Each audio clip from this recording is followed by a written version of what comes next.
I think the key thing that has been for me is that to make sure that I can do it anywhere, because it's not always easy to designate one particular spot for me, especially in a little apartment or when I'm very busy. And so I try to really consciously be able to practice it wherever I am, whether it's a hotel room or, because I travel a lot, and or sometimes even in the stairwell of a school when I'm teaching, I'll sit for a few minutes and breathe. And I think that's been important, because it's definitely over time to be able to just stop and make a moment for that it's very helpful. So yeah, and then when there is time where I can really sit and do it sort of the way we do it here, then I'm always grateful for that time, and it's not as much as I'd like.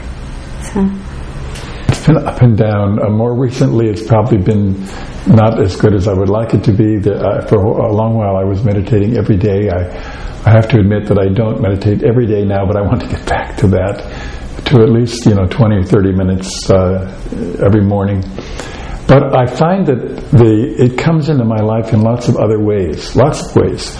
If I'm sitting in a car in a traffic jam, I will find myself going into my breathing, deep breathing and meditating. If I find myself in the middle of a psychotherapy session, I am a psychotherapist, and there's a lot of tension or anxiety in the room, I find myself going into a meditative breathing, and I find it very helpful in those situations. So you kind of use it in all sorts of circumstances, almost every day. Right. So I don't always meditate, but I try.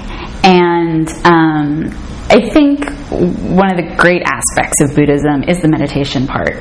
And so for me, it's not like you no longer have to go to a mountain or to go to a temple just to meditate. You can do it anywhere.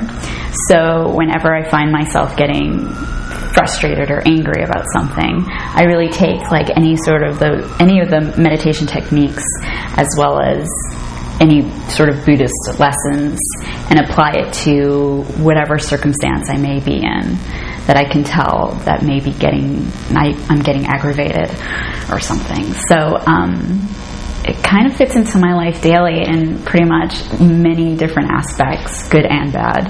I always try to apply them. It's daily.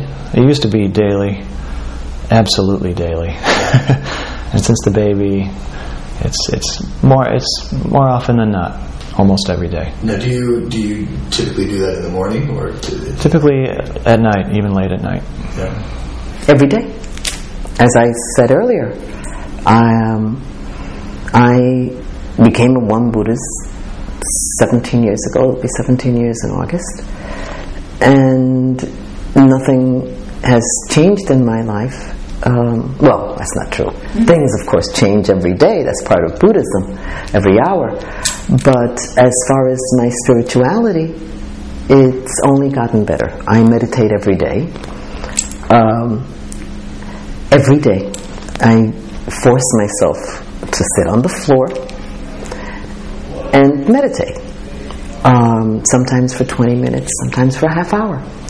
I have found that the practice of meditation through the years has helped me with my life.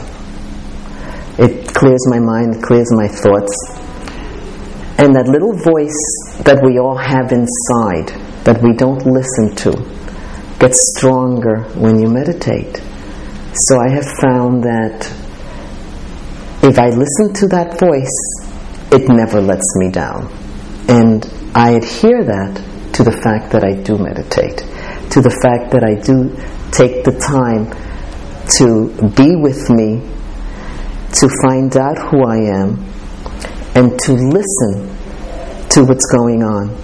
It's helped me to listen to what's going on with my body. It's helped me to listen to what's going on with others around me. It's helped me to listen to what's going on with what's inside of me. So meditation is very important, and we forget that when we live in a big city, that your mind needs to be stilled in order for you to really listen to what's going on in your life.